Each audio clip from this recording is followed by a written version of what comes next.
ఇల్లు మీది రిజిస్ట్రేషన్ ఖర్చు మాది. క్రెడాయ్ ప్రివిలేజ్ కూపన్ దక్కించుకోండి. ఈ మెగా ధమాకా ఆఫర్ పొందండి. CREDAI Vijayawada property show.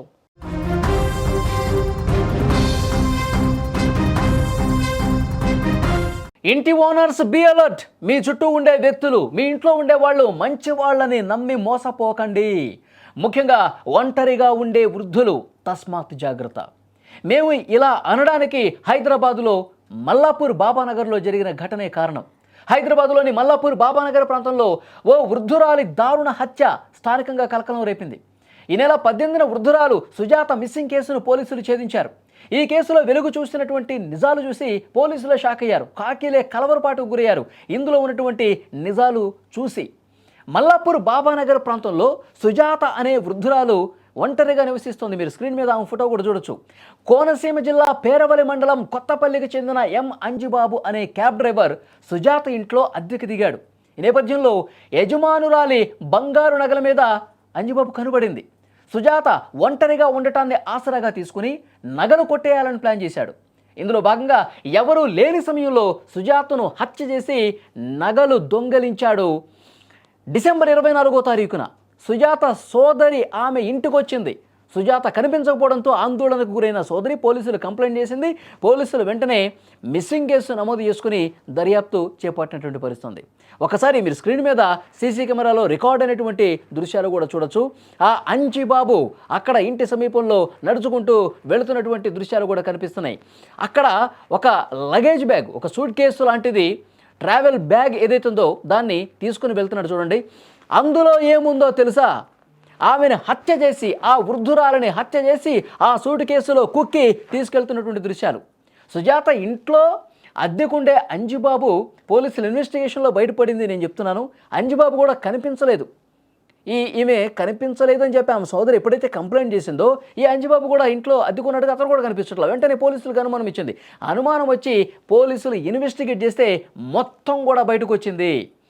ఆమెని హత్య చేసి ఆ సూట్ కేసులో కుక్కి అతను గోదావరి జిల్లాలో కూడా తీసుకెళ్ళి గోదావరిలో పడేశాడంట. ఎంత దుర్మార్గం చూడండి. పోలీసుల ఇన్వెస్టిగేషన్లో దగ్గరలో ఉన్న సీసీ ఫుటేజ్ కూడా పరిశీలిస్తే ఇది వెలుగులోకి వచ్చింది. చూడండి ఎంత దుర్మార్గంగా మనుషులు తయారైపోతున్నారు చూడండి. చాలా చాలా దారుణమైనటువంటి విషయం. నమ్మి అరే అద్దెకు అడుగుతున్నాడు కదా అని చెప్పి అద్దెకి ఇస్తే కొన్ని రోజులు మంచిగా నటించి ఈమె ఒంటరిగా ఉంటుంది, వృద్ధురాలు, ఈమెకి సాయంగా ఎవరూ కూడా లేరని చెప్పి ఉద్దేశంతో బంగారు నగల మీద, సొమ్ము మీద ఆయన కన్నుబడి ఇంత దుర్మార్గానికి తెగబడ్డాడు.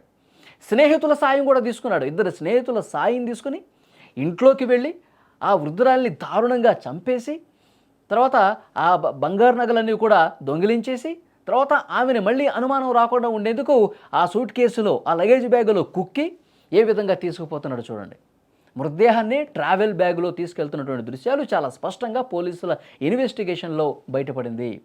చూడండి, అంటే ఇది నిజంగా ఎవరైతే వృద్ధులు ఉన్నారో, ఎవరైతే ఒంటరిగా జీవిస్తున్నారో వాళ్ళకు ఒక లెసన్ లాంటిది. నమ్మి మోసపోవద్దు. దుర్మార్గులు ఉన్నారు ఈ సమాజంలో. ఈ సమాజంలో నేరాలు చేసేవాళ్ళు పెరిగిపోతూ ఉన్నారు. ఒంటరిగా ఎవరన్నా కనిపిస్తే చాలు మనకేంటి లాభం అని ఆలోచించుకున్నటువంటి ఒక క్రూయల్ మైండ్ సెట్, ఒక క్రిమినల్స్ మన దగ్గర తయారవుతున్నటువంటి పరిస్థితి ఉంది. సో డెఫినెట్గా ఎవరైనా ఒంటరిగా నివసిస్తున్నా, వృద్ధులు ఉన్నా చాలా జాగ్రత్తగా ఉండాల్సినటువంటి అవసరం ఉందని చెప్పి ఈ ఘటన రుజువు చేస్తుంది. పోలీసులు కూడా ఇదే విషయం చెప్తున్నారు. ఇప్పుడు సంక్రాంతి పండుగ సమీపిస్తున్నటువంటి నేపథ్యంలో చాలామంది ఇళ్ళకు తాళాలు వేసి వెళ్ళిపోతారండి. కానీ వాళ్ళు కూడా చాలా జాగ్రత్తగా ఉండాలని చెప్తా ఉన్నారు పోలీసులు. ఎందుకంటే ఇలాంటి పండగల సమయంలోనే ఇంట్లో ఎవరూ లేకుండా వెళ్ళిపోతే ఇల్లుని కొల్లగొట్టినటువంటి పరిస్థితి ఉంది. గతంలో చాలా కేసులు మనం చూసాం. సో డెఫినెట్గా ఊళ్ళకి వెళ్ళే వాళ్ళు కూడా తప్పకుండా మీరు జాగ్రత్తలు తీసుకోండి అని కూడా చెప్తున్నారు. ఇంట్లో ఒంటరిగా వృద్ధులు కావచ్చు, ఒంటరిగా ఎవరైనా వదిలేసి ఊళ్ళకు పోవద్దని కూడా చెప్తూ ఉన్నారు.